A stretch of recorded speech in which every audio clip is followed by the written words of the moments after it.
Weekend అని ఫ్యామిలీతో బయటికి వెళ్ళినప్పుడు నేను ఈరోజు ఒక సిట్యుయేషన్‌ని గమనించాను. ఒక షాప్‌లో 5 ఇయర్స్ బాబు వాళ్ళ అమ్మని చాలా ఇబ్బంది పెట్టేశాడు.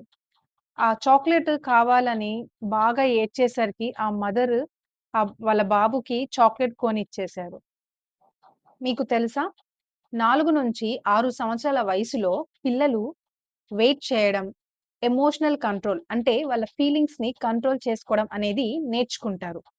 మీ పిల్లలు చూసిందల్లా కావాలని ఏడుస్తున్నప్పుడు మీరు వెంటనే కొనిస్తుంటే, వాళ్ళు వెయిట్ చేయడం, వాళ్ళ ఫీలింగ్స్‌ని కంట్రోల్ చేయడం ఎలా నేర్చుకుంటారు? డియర్ మదర్స్, నేను Anusha, early educator and parenting coach, founder of అనుగ్రహ ఎడు మీడియా. మీ పిల్లలు కూడా ఏది చూస్తే అది కావాలని ఏడుస్తున్నారా? అయితే కామెంట్‌లో యెస్ అని టైప్ చేయండి. ఈ సిట్యుయేషన్స్‌ని ఎలా హ్యాండిల్ చేయాలో తెలుసుకోవాలంటే, అనుగ్రహ ఎడు మీడియాని ఫాలో చేయండి. ఈ రీల్ ఏ మదర్‌కైతే నీడుందో ఆ మదర్‌కి షేర్ చేయండి. Thank you.